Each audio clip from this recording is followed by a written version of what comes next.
Hey, everybody. Good evening to you. It is Thursday, almost Friday, and it is the 10th of April, 2025.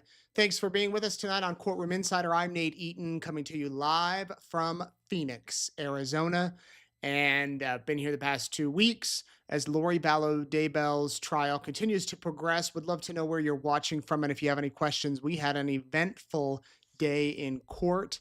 5 witnesses on the stand. I'm going to pull up my witness list count. We have now heard from 12 witnesses. The state only has 9 more to go, meaning if you look at the calendar, it's possible they rest next week. Maybe Monday or Tuesday. If they go through 5 a day, the state's done by Tuesday, maybe Wednesday. The witnesses they do have left are firefighters, police officers, the medical examiner. I mean, there'll probably be a little bit more intensive witnesses, but still.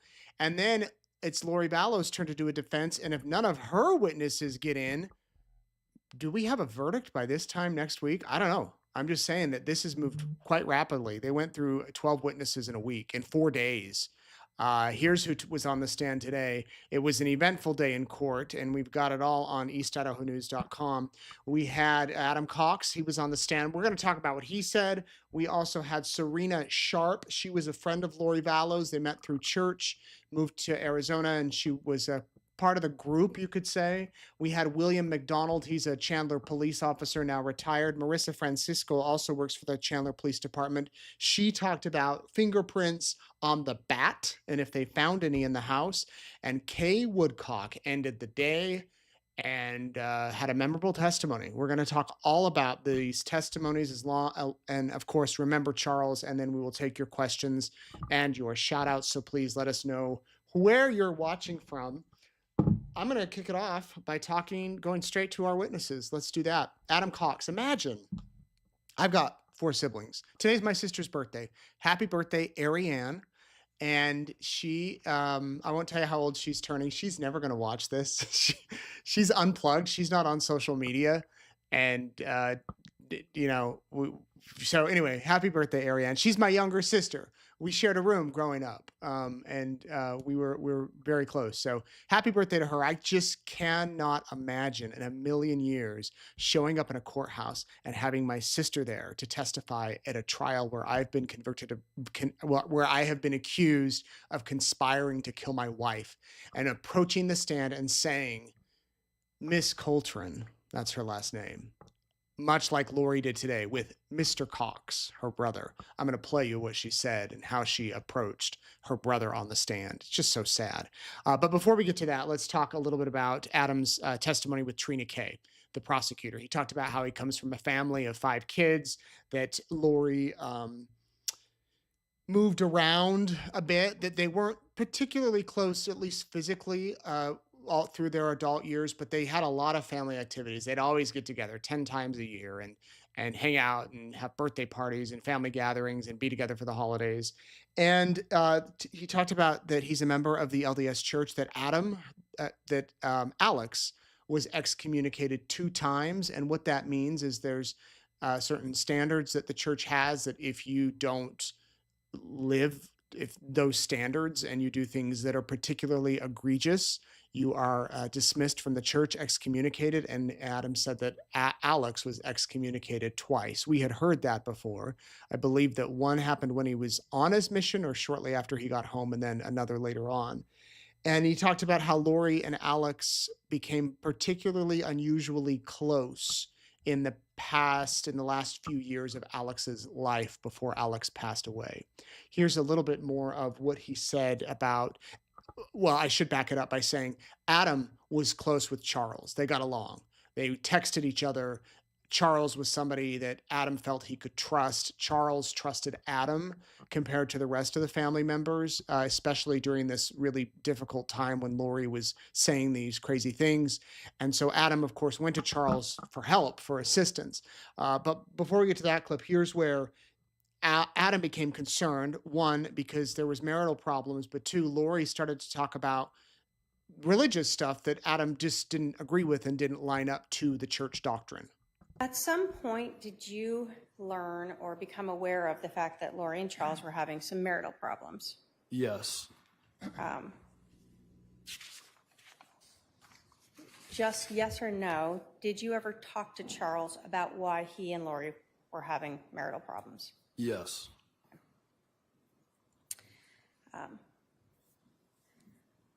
You yourself personally, were you aware of Lorie having any beliefs that were outside of what is accepted by the LDS religion? Yes. Can you tell us what you were aware of that you knew to be outside the LDS religion? Lorie told me that she was in the process of translating from a mortal human being to an immortal human being, a celestial state. That's something that the LDS religion supports? I haven't heard of it that it's happened here on Earth yet. Did you ever hear her talking about being married to someone that is relevant in your religion? Yes, I have heard that. Did she tell that to you? I don't know. I can't recall her telling me that, but I remember other people telling me that. Okay. Was there anything else that you recall her telling you that she believed that seemed outside the LDS religion? Yes. There was a time where she told me that she had more priesthood authority than the priesthood. And why, can you explain for us what that means, why that was significant to you? In our religion, the men hold the priesthood, and she said that she's in a state where she's above that. Okay. I didn't quite understand it, but very strange. Did you confront her about these beliefs? Confront her? No. Did you discuss with her about these beliefs? I just let her say what she wanted to say. Was there ever a conversation where, when she was telling you these things, where she asked if you thought she was crazy? Yes. And how did you respond to that? I said, I don't know if you're crazy, but what you're telling me is not true. It's not real. After you said that, what happened to your relationship with Lorie? She stopped talking to me. So the relationship ended, so to speak, in so many words. As Adam is testifying there in the courtroom, Colby Ryan, Lorie's son, is in the gallery. He's on the front row aisle seat. He came today to see his mom and to see the testimony. He's not a witness, but he walked in, and I noticed when he was sitting there in the beginning, when his mom walked in, he just stared at her, I think trying to catch her eye. And eventually they did make eyes. And in a moment, I'm going to play you an interview I did with Colby after the hearing was over outside the courtroom, outside the courthouse. It's the first time he's seen his mom in person since he testified at her trial 2 years ago this month.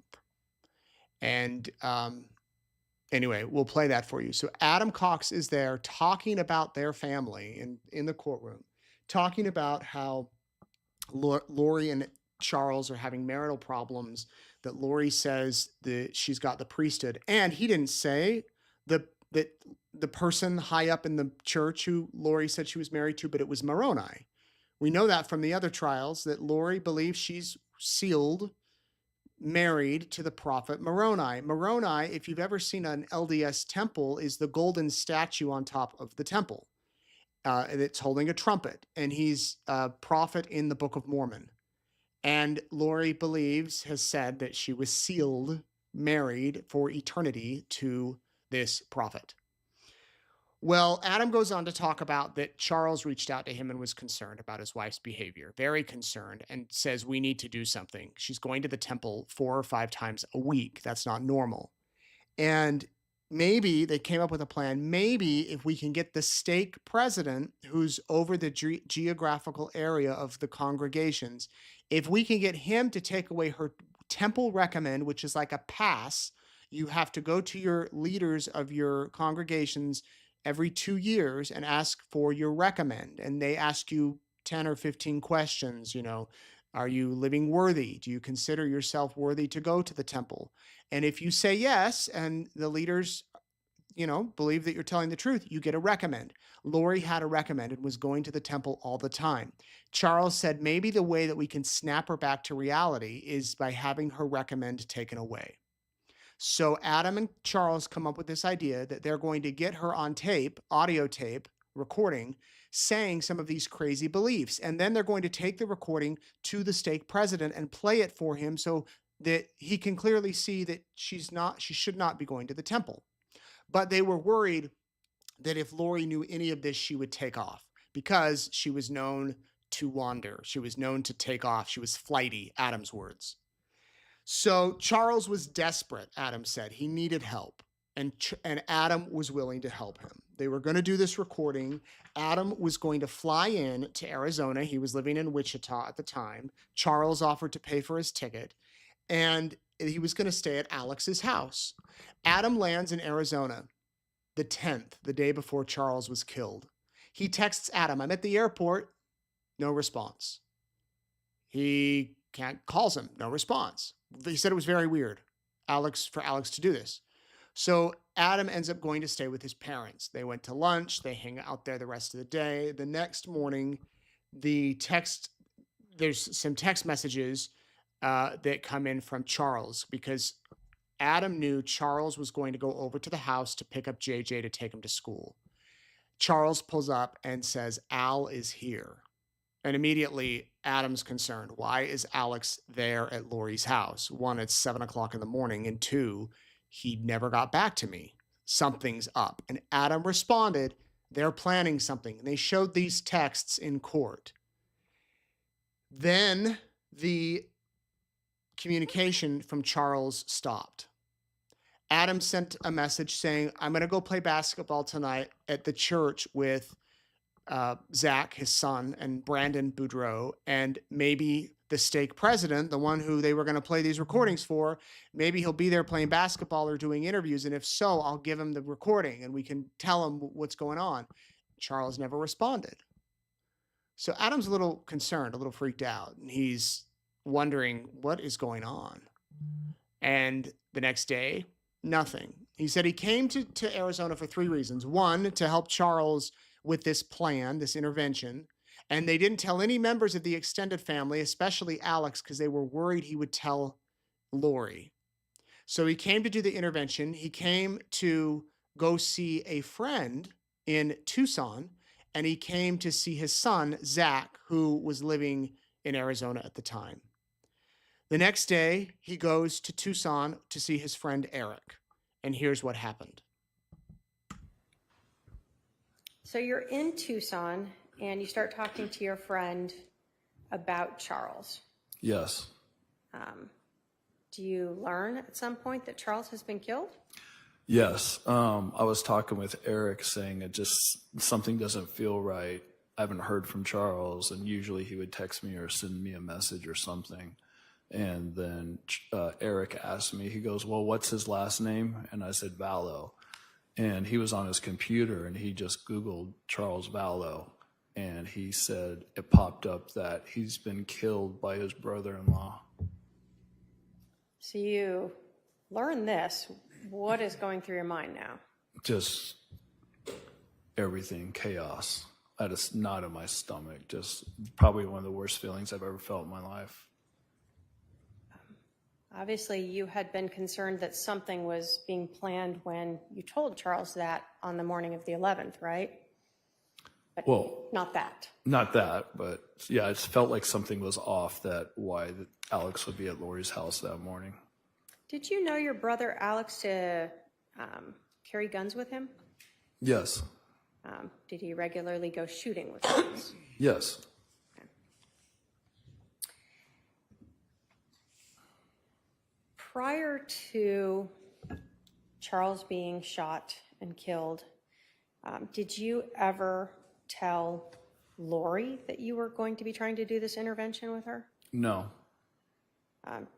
Prior to Charles being shot, did you ever tell Alex, hey, I'm going to stay with you, but we're trying to do an intervention with Lorie? No. What about your parents? Did you ever tell them you were going to try to do an intervention? No. Your sister Summer? No.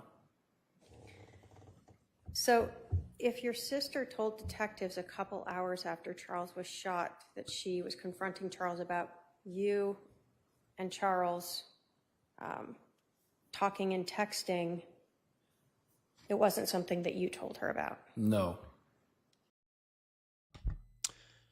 Well, Charles went on to, Adam never saw Charles again, and the testimony continued where Adam said Alex would often go shooting and liked guns. And then Trina asked Adam about Nephi. Now remember, this goes back to the opening statements where Trina said, Lorie said, I must be like Nephi. But some of us, we've talked about this before, know the story of Nephi. I talked about it the other night, about how he killed a wicked man. But the jury doesn't know that. The jury doesn't know the background. So Trina asked Adam, explain who Nephi is and what he did. And was Adam's response. Can you tell us about the story of Nephi? Nephi? Well, Nephi was a prophet in the Book of Mormon. It's the first chapter. He was a prophet, very humble and faithful servant of the Lord. Ironically enough, his brothers tried to kill him at one point. But he actually ended up going to Jerusalem to get these plates back, and he was run off, came back, and then went back again because the Lord asked him to. And when he did, the King Laban, who was actually a wicked king, was laying on the ground drunk in front of him. And Nephi was told to kill Laban. Who was he told by? The spirit, or, God. So God was using a Holy Spirit to tell him to kill Laban? And Yes. did he? Yes, he did. Was that something he anguished over? Yes. But ultimately, it was a justified killing. Yes.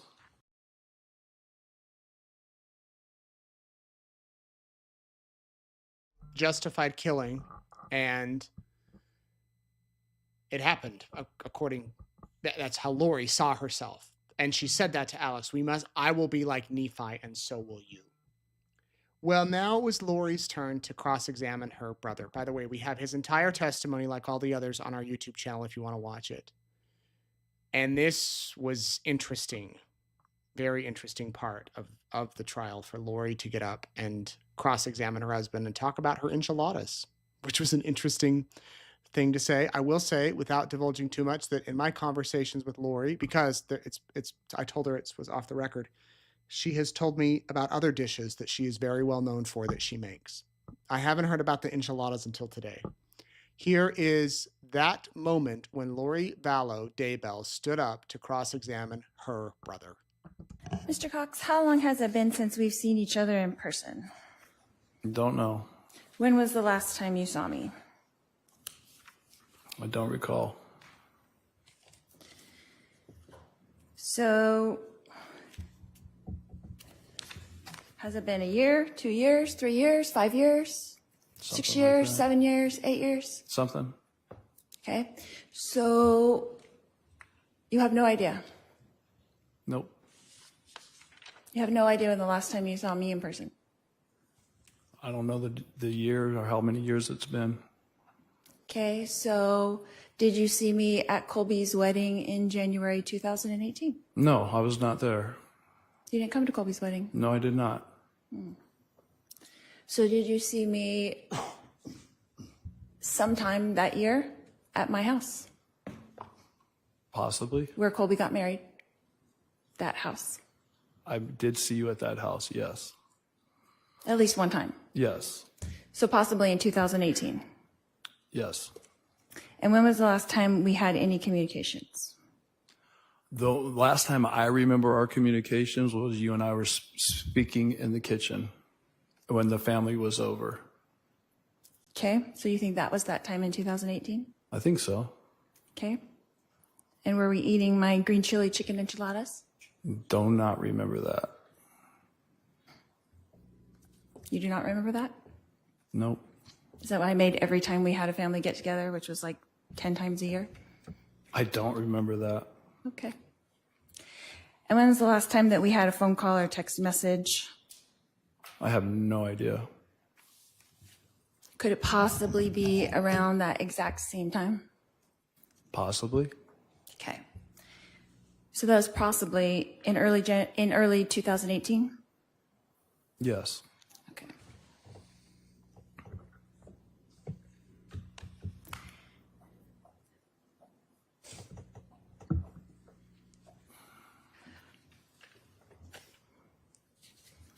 Who do you think initiated the final communication in our relationship?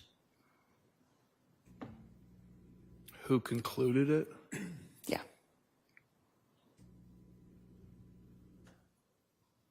I don't know. So right now it's 2025, is that correct? Yes. And so we haven't spoken in about 8 years? Would that be correct? Probably 7 or 8 years. Okay. So would you say up until that point that how often would we communicate before that? Before what? Before 2018? Probably on a regular basis. Once a month, twice a month, 3 times a month. Like a call or a text message? Yes. Just keeping in touch? Yes.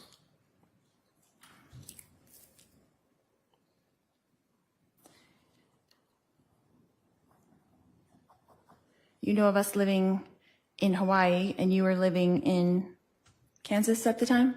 Yes.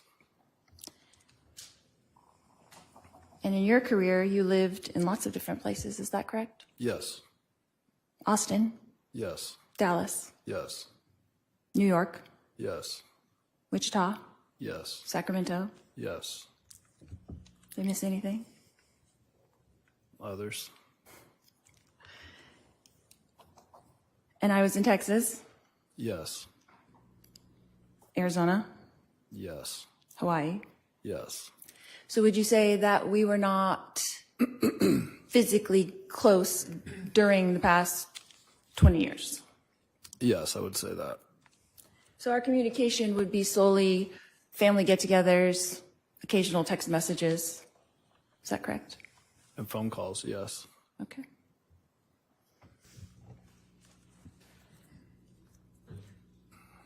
So, Mr. Cox, did you see or hear or personally witness me conspire with my brother Alex Cox to murder my husband Charles Vallow?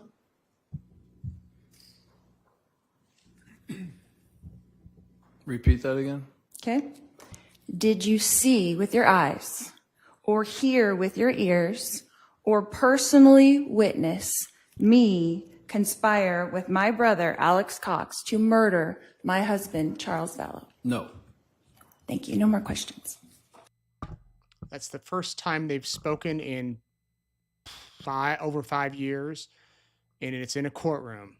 And when will they speak again? I have no idea. Maybe never. It's just so take out all the tragedy surrounding all this. It's just so sad to me when you think about these siblings that grew up together and were close and had enchiladas together. However you want to say it, however you want to think about it, it's just another element of tragedy to the story. After Adam Cox, Sarena Sharp was up. Sarena Sharp is she's a mother, I think, of 5. She said she lived in Connecticut, moved to Arizona, met Lorie at, they were in the same faith. They also attended the Preparing a People conferences, which were the kind of the end of times conferences, preparing for the second coming of Jesus, how to have a food storage, emergency preparedness, things like that. We've gone in depth about that over the years. And when she flew into Arizona, she had known Melanie Gibb. She did not know who Lorie was, and she had made arrangements with Melanie Gibb to either stay at Melanie's house or Jason Mao's house, another person who was kind of in this group and going to these conferences. She lands in Phoenix. Melanie Gibb picks her up from the airport, and Melanie says, we're not actually going to stay at my house because it's a little chaotic with the family. We're going to stay at my friend's house. And that's where she meets Lorie Vallow for the first time.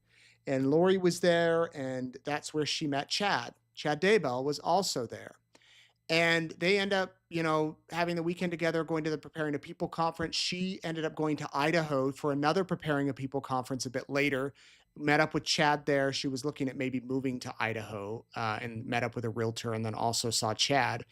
And then ended up being invited to a girls' weekend in Arizona again. And this was something that Zulema Pastenes reached out to her and said, please come to this girls' weekend. It was Zulema, Lorie, Christina, who testified yesterday, Nicole, Melanie Gibb, and maybe that was it. Maybe Melanie Pulowski, she said. So she goes to this girls' weekend, and at this time, Sarena is active in the LDS church and knows the beliefs. And she said there was just some weird stuff, some weird talk about the teachings and everything. And here's how she said that girls' weekend went and why she was uncomfortable with it. Now, were all of you women members of the LDS church? Yes. During this time, did Lorie ever tell you things about her beliefs that seemed to go against what you understood or what you were taught through the LDS church? Yes. Did Lorie ever tell you that she did not need to repent? Yes, she did.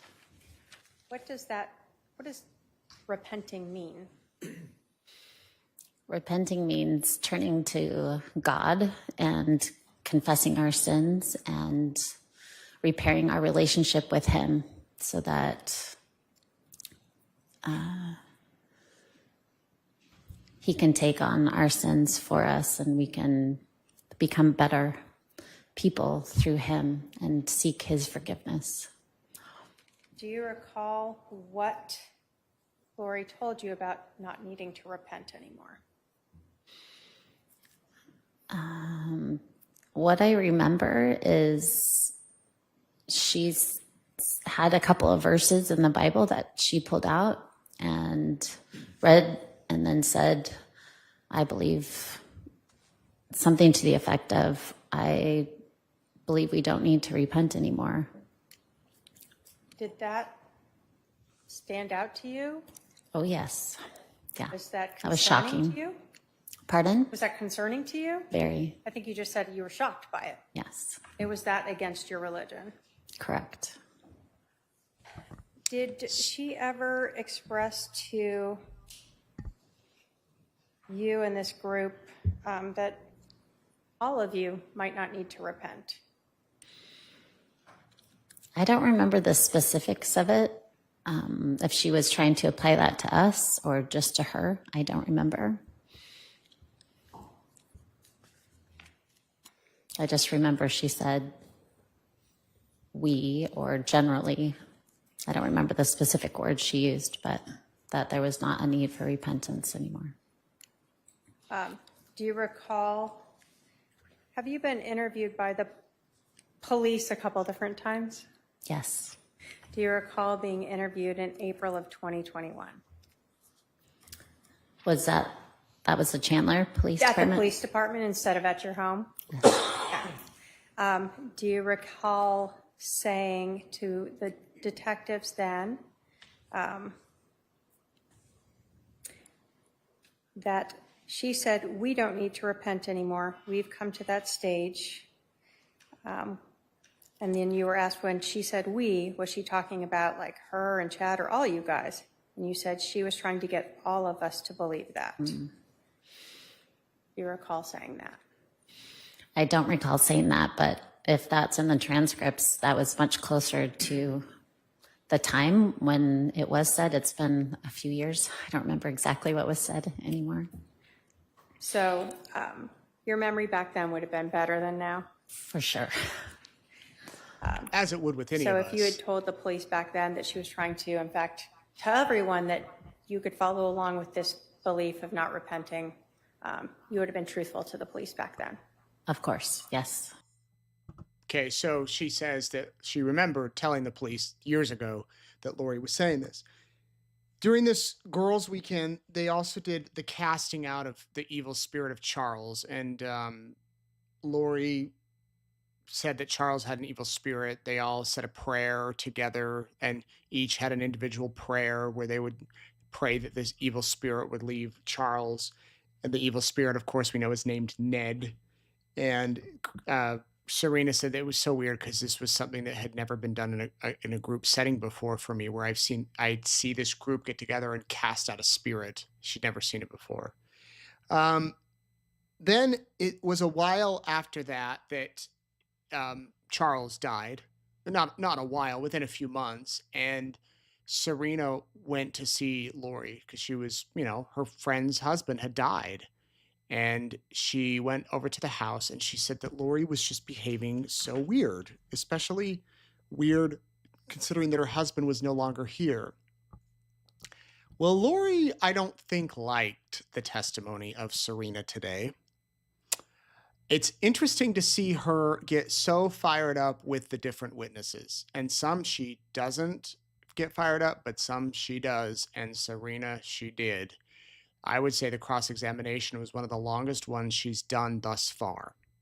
I'm not going to play you the whole thing. I'm going to play you some clips. There'll be a white flash that kind of shows. You can watch the whole thing on our channel, but you'll see some white flashes that show kind of where the edits are of some of the most interesting points, including how Lorie begins the cross-examination. Take a look.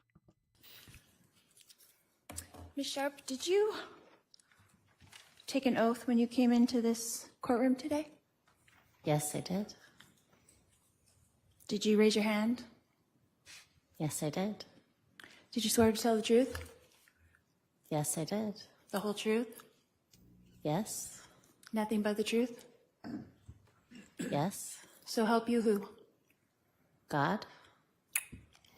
So can we agree that this court acknowledges that your testimony here today will be accountable to God? Your Honor, I'm going to object to the relevance of this. Sustained. Your Honor, they brought up the religion. Ask for a response. It's sustained. Ask the next question. Do you believe that your testimony here will be accountable to God? Yes. Okay.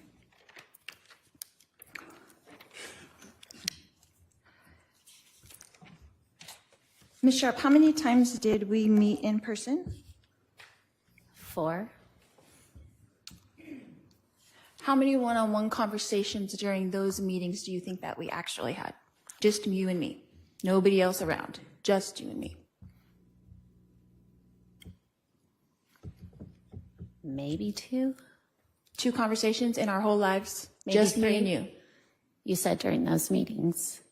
During the 4 times that we saw each other in person, how many times did you and I have a one-on-one conversation where other people were not in the conversation? Just me and you. I can remember 3. Okay? And how many times did we communicate on the phone?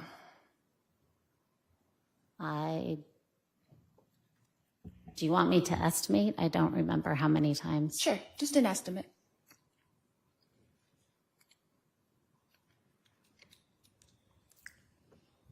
I'm not sure how to estimate that. Multiple times? Like more than 10 or less than 10? Probably more than 10. More than 20?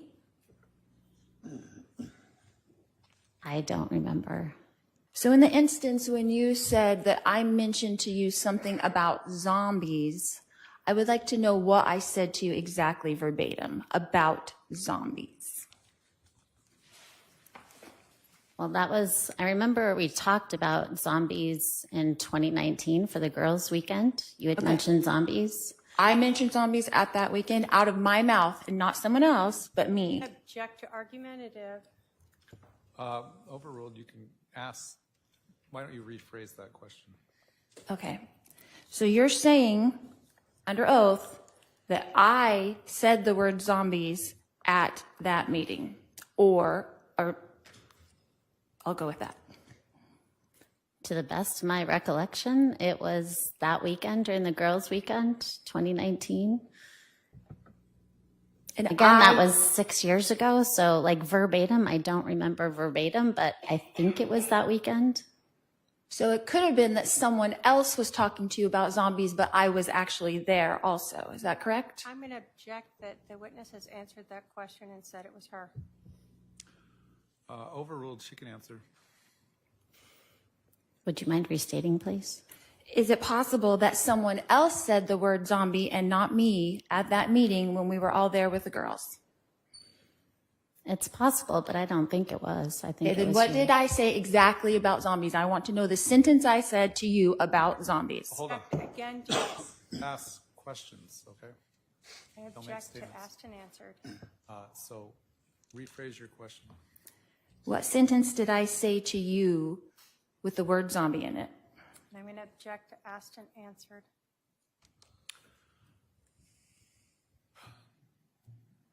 Technically, it has been asked and answered, but go ahead and answer.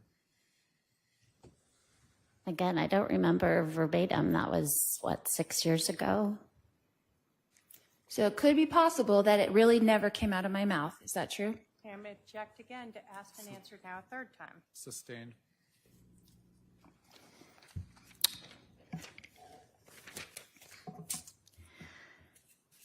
Ms. Sharp, who are the three Nephites in the Book of Mormon?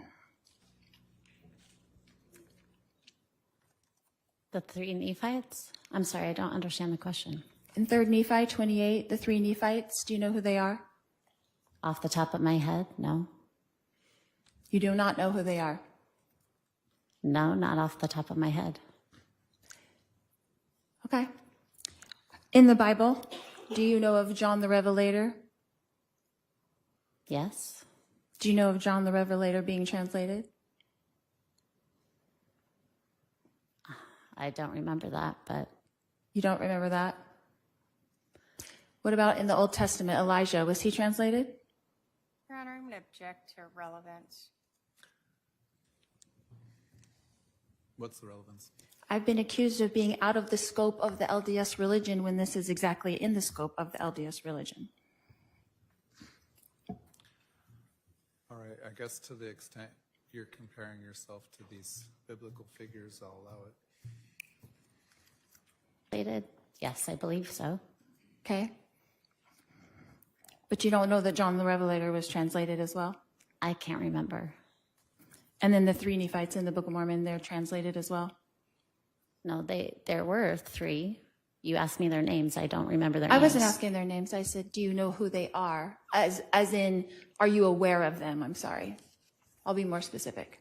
Are you aware of the three Nephites in the Book of Mormon? Yes. That they were translated? Yes. So is it fair to say that that isn't uncommon in the Christian belief system, to believe in people being translated?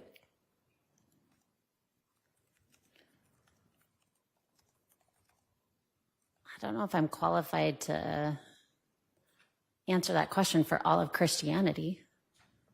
Okay. Are you a Christian that believes in the Bible? Yes. Object, Your Honor, to relevance.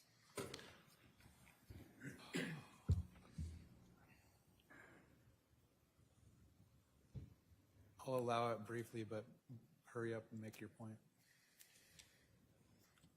Yes, I believe in the Bible. Of course. And Elijah in the Bible is translated, right? Yes. And you believe in that, right? Yes. And you're a member of the Church of Jesus Christ of Latter-day Saints, is that correct? Correct. So that would not be out of the scope of what you believe. That's all I'm asking. Correct. Okay, that's all I wanted to know. Thank you. Okay, so the questioning continues. You can watch the whole thing on our channel. And we then had a sergeant or a detective from the police department from Chandler. He's a cell phone expert. He's the one that took Charles's phone, and basically you take the phone, you download all the data through a program called Cellbrite, and then they put it in a container, and you can't read all the data. Everything's like, from the way I understood it, everything's like dumped into a big container. And if you were to open the container, you'd be like, what is all this? You need a special reader type program to read the data. And they split it into texts, videos, music, images, whatever. And so that's what that guy did with Charles's phone. But he made it clear that he's not the one who then took that and analyzed the data. Someone else did. And I would imagine we're going to hear from that person next week. This was the only thing this guy did was take it.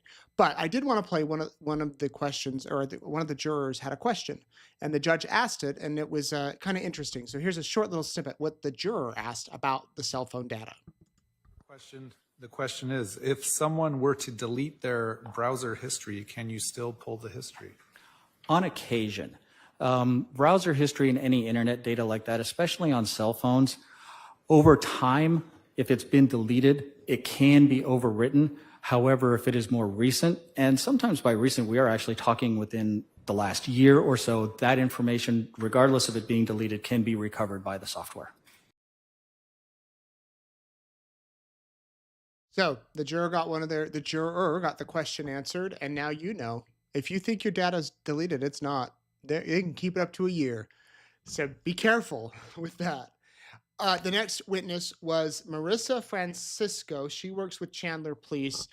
In the interest of time, I'm not going to play any clips from her. You can go watch her testimony. Basically, she's in charge of the latent prints, the fingerprints. And in layman's terms, they tested the bat for prints. There were 2 prints that they possibly thought might match to someone. The people they tried to match those prints against were Charles, Alex, and Lorie, and they came back inconclusive. Both prints. We don't know whose prints those were. I don't know what to make of that. I mean, obviously, if it would be a more solid case, perhaps, for the prosecution, if it was Charles's, or for the defense, I guess, if Charles's prints were on there. But if it was Alex's prints on there, that would have been interesting. But regardless, we don't know whose prints those were. And Lorie did ask, was their DNA test done? Marissa said there were DNA tests done, but that's outside of her job. That's outside of her purview. Then we had Kay Woodcock. And man, this woman has, we've known Kay for 5.5 years now, and she's put this story out there, made the investigation happen when she called on the welfare check for JJ. This was finally Kay's chance to look Lorie in the eye and answer the question. She's done it before. She did it at the sentencing in Idaho. But the way that it was set up, she was here and Lorie was here. They were like next to each other. They weren't like face to face like you and I are.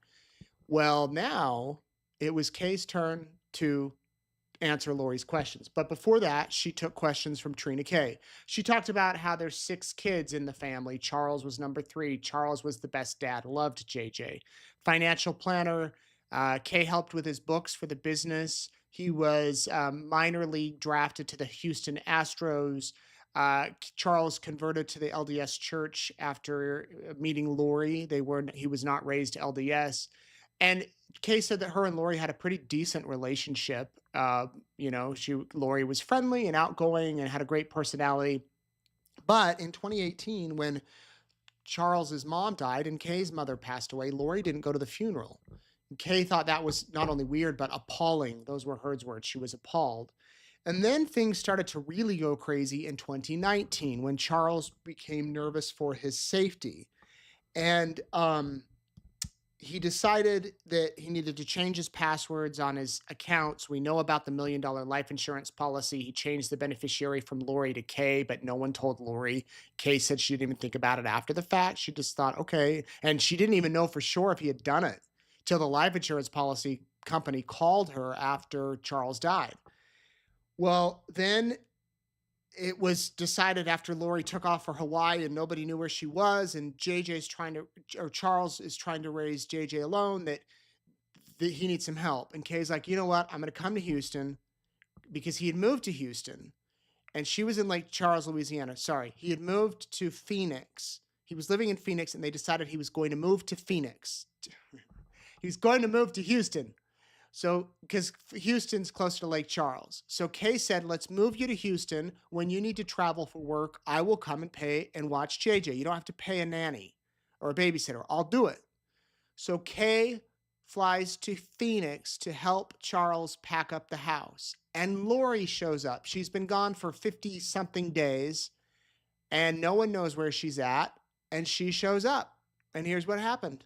Remember when you were packing up to move Charles to Houston? Yes. You there? I was there. Did Lorie show back up? She did. I was in the pantry in the kitchen, packing up the pantry, and I don't know what, just something caught my attention, and I walked out and she was standing there. She had her back to me. Charles was sitting at the table on his phone, and he obviously didn't realize that she was there. And then finally, when he hung up, he looked up and there she was, and he started crying, and she started yelling. Do you recall what she was yelling about? That, why did you take JJ?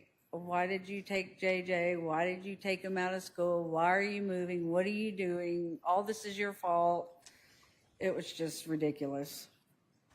So she'd been gone for 58 days, leaving, No contact whatsoever.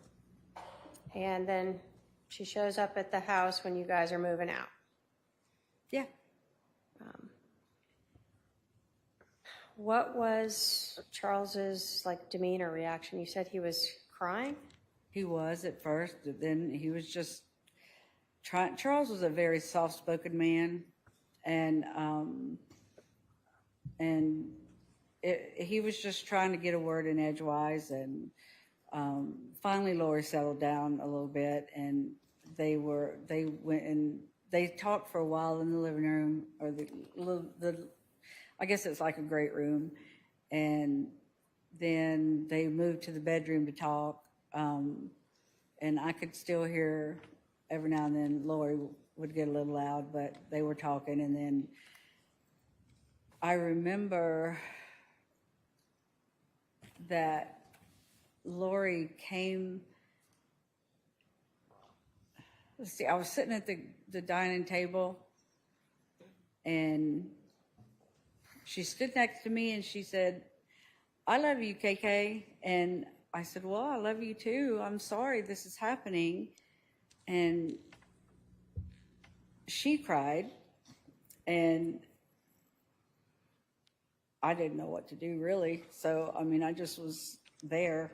And then she walked off, and the next day she came. I don't know who came, but they got Tylee's belongings out of the casita where all of Tylee's belongings were.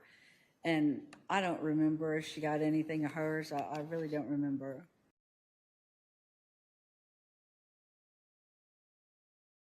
Well, after that, the day Charles died, so there's still drama. And Kay knows that there's drama, but she had no idea, obviously, that Lorie was planning to allegedly kill her brother. And the day that her brother died, Charles, she is at the nail salon, and she gets a call. And here's how that played out. How did you learn that your brother Charles was dead? It was on July the 12th. I was at a nail salon in Lake Charles, my granddaughter and I, and I got a call from his oldest son, Cole, and he said, hey, what is going on? I just got a text from Lorie, and she said, Dad's dead. And I said, wait, what did you just say? And he told me again, and I said, something's wrong with that. That can't be true. And I said, have you tried to call her? And Cole's like, yeah, she won't. I'm trying calling. She's not answering.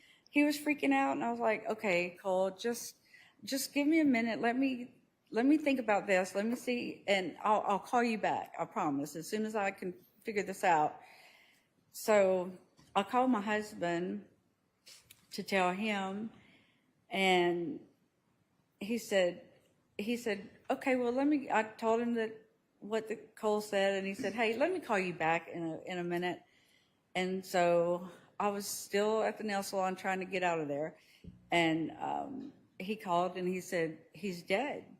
I Googled him and he's dead. Alex killed him yesterday. And I mean, that was just like, it was horrible.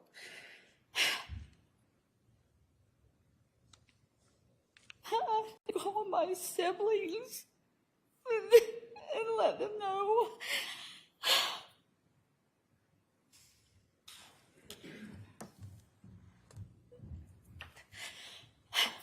Thank you. And everybody was freaked out. I didn't know what to do. But I did call Cole back and let him know that it was true, and just was telling him, let's keep in touch. You find out something, I'll find out something. We'll let each other know. And Did you try to reach out to Lorie? I tried calling, texting Charles. I tried calling, texting Lorie. And at some point, she texted me. She returned a text, something like, I'm having to deal with a lot of stuff and I'm busy. And she was too busy to even call his family to say that he was dead by her brother killing him. And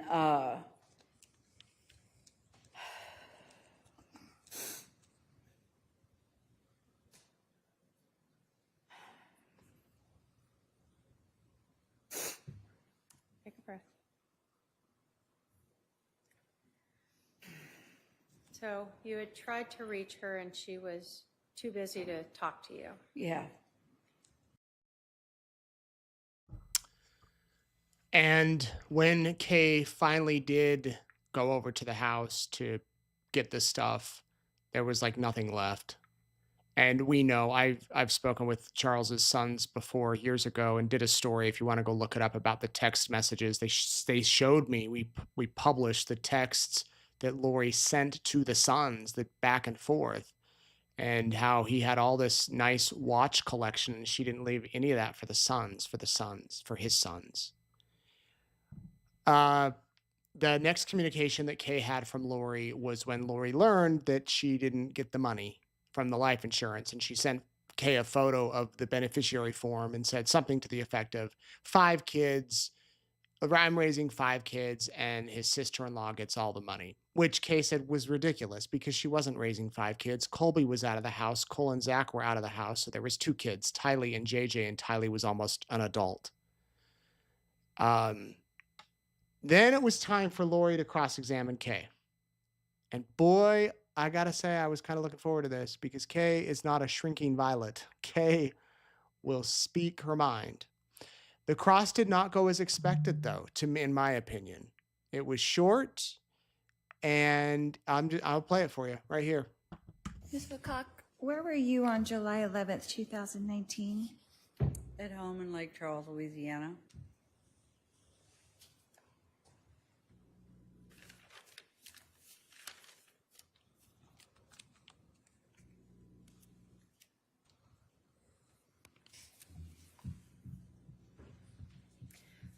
Were you aware at all of the relationship between Charles and Tylee? It was, let's say, it was a bit contemptuous. It seemed like there was always a lot of drama going on, and so that's all I knew. He didn't say too much about it, and I didn't pry.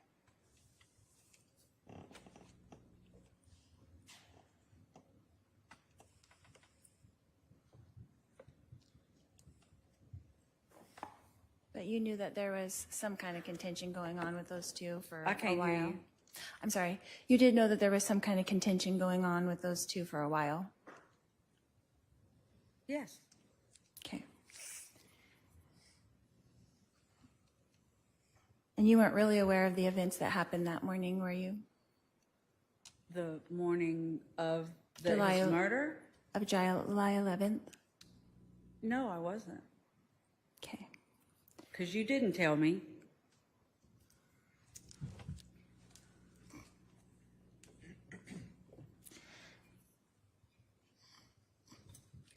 Ms. Woodcock, did you see or hear or personally witness me conspire with Alex Cox to kill my husband, Charles Vallow? No, but I saw a ton of evidence that did. Thank you. No further questions. No, but I saw a ton of evidence that did. Whew, what a line. Remember how Lorie repeatedly said the evidence will show? And Lorie did not follow up with, what evidence did you see, Miss Woodcock? Which you would think might be a question for a witness to say, what I saw a ton of evidence. You would think the follow-up would be what evidence, but Lorie did not want to go there. And that was the end of court today. I did catch up with Colby after court outside, and here's what he had to say about going and seeing his mother for the first time.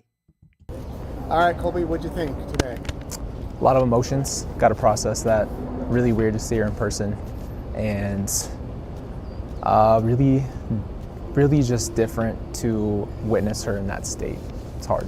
Did you make eye contact with your mom at all? Yeah. And what was that like? She smiled at me for 10 seconds, probably straight, uncomfortable, and confusing. I noticed at one point you were kind of trying to catch her eye when you walked in. Yeah. But she didn't know you were going to be here, right? No, she didn't know. She had no idea I was going to be here. So I think she was, I don't know when she saw me, but obviously I looked for that contact at first.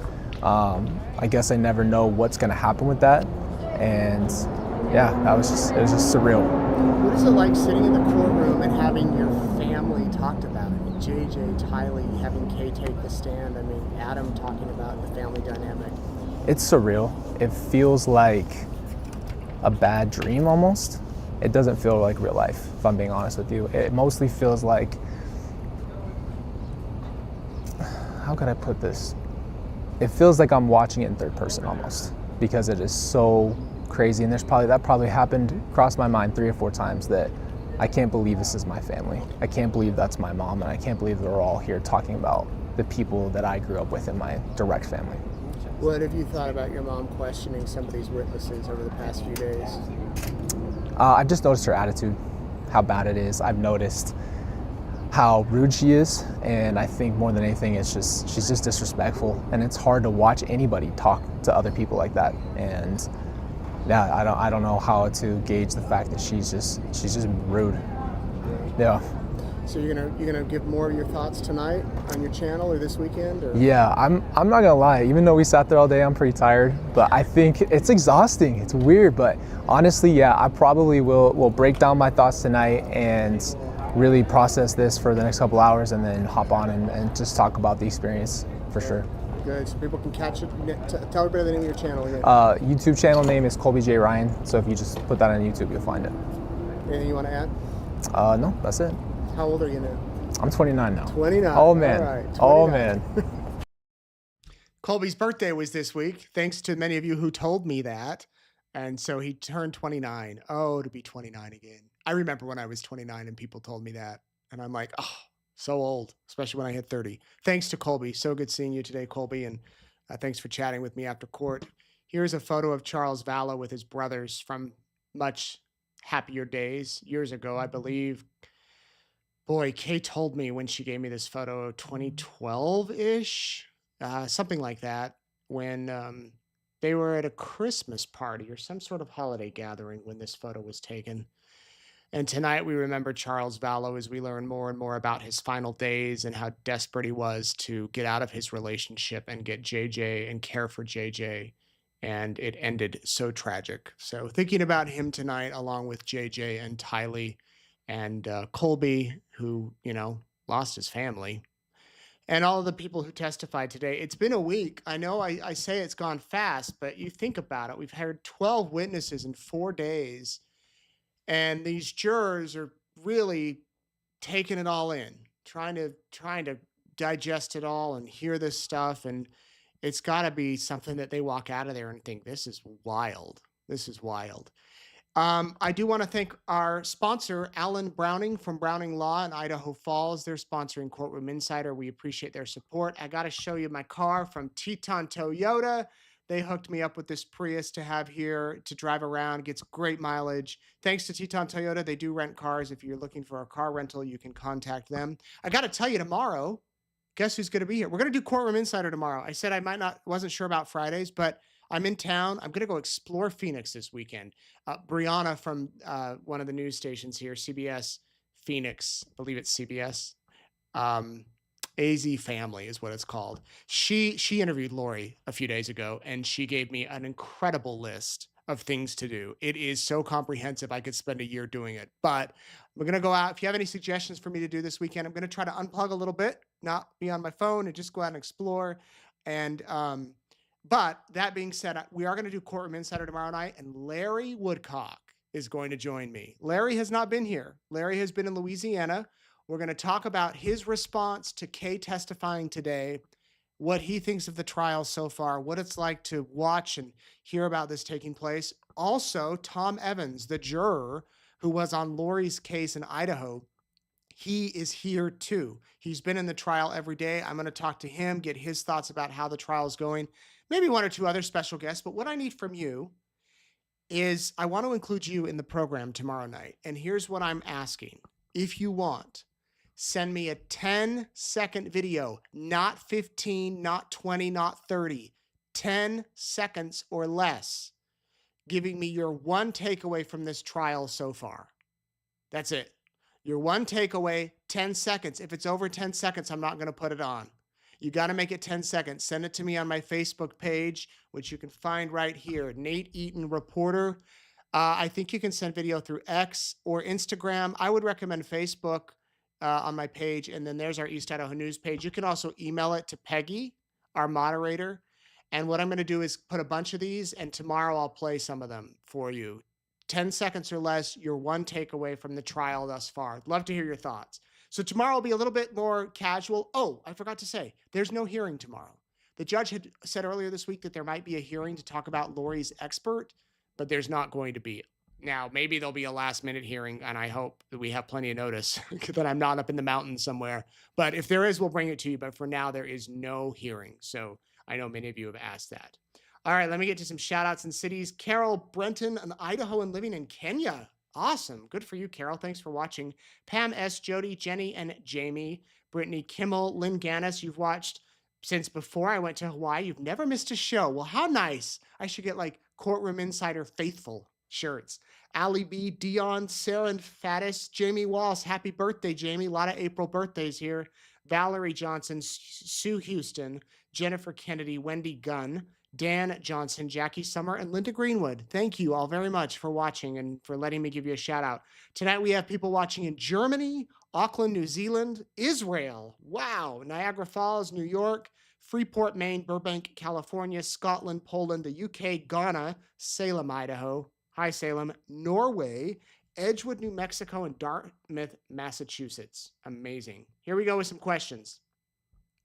Elizabeth, I love watching Courtroom Insider for a third year in a row, but why do we have to have shout outs? Did these people pay or donate to East Idaho News to get their names on the air? I wish the program would leave this out. I realize that I know more about these cases than most, but also I think many of the questions are repetitive. Granted, some people are just joining, but when you have already answered the question, the current Courtroom Insider, I don't think you should take time to rehash the answer. Is Peggy watching, and does she realize that these questions have been asked? Elizabeth, no, you don't have to pay to get a shout out. You don't have to donate to East Idaho News. It's nothing like that. We'll occasionally shout out people that do donate. And the reason we do shout outs is because I want to. So just know that at the end of every program, you can stop watching before the shout outs and you probably won't miss much more if you don't want to watch the shout outs. It's just a way for me to interact with you, to hear from you, to get your questions. Also, questions being repetitive. I realize that sometimes I think the same thing, like I've answered this 5 times, but every single night we have brand new people watching. If you're a first timer, raise your hand tonight. And so my goal, I can't assume that everyone knows everything about this case. I can't assume that you know the first thing I said tonight. Yes, you can go back and rewind, and that's it, if you want to. But otherwise, I'm going to try to answer the questions, maybe take 5 or 10 seconds. Peggy does read the questions, and sometimes she sends them in if a lot of people are asking. So, Patricia says, can you please explain the headphones when they read juror questions or go on a sidebar? I'm used to the white noise and whispers during sidebar. The sidebar deal is for the judge to communicate with Lorie and to communicate with the prosecution. They each put on headphones and a microphone, and they play white noise so that no one can hear anything, so that there's no chance of them hearing anything. That's why it works in this trial, so that Lorie, because she's on trial herself, she's a defendant, she shouldn't approach the judge. We did see her approach the judge this morning. The judge invited her up before the jury was in there to talk about some scheduling stuff.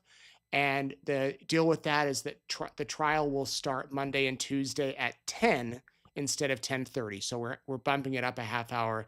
I think the judge wants to get this done. How did Lorie find out that Nancy Jo had met Adam super recently? Marta asks. I don't know. I don't know that. I think that she has the chance, her defense team has the chance to interview the prosecution witnesses. So it's possible her investigator called them, or one of her attorneys called, and they said, have you talked to the other witnesses? And that's where the information came out. But I don't know the specifics.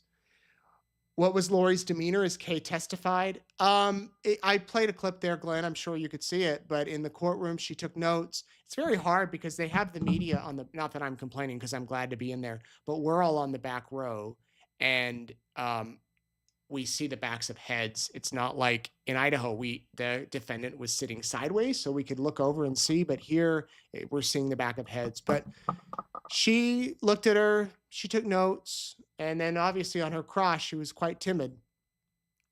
Just like so many, I've been following this case for 5 years, is from Jennifer. How many people would you say are new to the case? Is there a way to know that? Oh, I have no idea, Jennifer, other than what I just asked. But there are people every day who are like, I just found out about this, or I just found your channel, or who are you? Yesterday, Jordan and I were live on the way to the courthouse, and they're like, who's Nate? Someone, maybe they were joking, but I don't know. And our analytics show that a lot of people find this program just through a random algorithm that pops up on their feed. So welcome to those of you. Would you please tell us about the jury's body language today? Belle asks. They were intense. I did notice some were taking notes. In fact, at one point, one of the ladies on the jury, during the back and forth between Sarena and Lorie, took out her binder, the juror did, and started to write and then closed it. So they are taking notes. They are intent and focused, and they've been through 5 witnesses just today. So I think that they're, in tune and paying attention. Malcolm, if Lorie gets 25 years for Charles's murder, will the judge order a consecutive sentence to her life sentence? Otherwise, she'll have to die before serving justice to Charles. Also, will Idaho State give her to Arizona for 25 years, so not having to fund her crimes in Arizona, then have her back? No. No matter what happens in Arizona, Lorie goes to Idaho when it's done. She could get sentenced to 1 day. She could get sentenced for 100 years. She's serving the rest of her life in Idaho. Now, in Idaho, if for some reason her case gets overturned on appeal and they do another trial and she's found not guilty, she'll return to Arizona and serve her time here. But she is an Idaho inmate. Idaho takes precedent. That was part of the agreement when they extradited her back. How did blood get on the tap of the house? Liddy. Well, this would be pure speculation, but Adam was bleeding a little at the back of his head, and maybe whatever he caused the blood there to do, he went and he smeared it on the faucet. Or maybe he got a little blood on him. I don't know how he would have, because he probably didn't touch Charles and he went and smeared it. It wasn't a lot of blood, but I'm thinking it's from whatever he did to himself to hurt his head, or however he hurt it, that's what happened.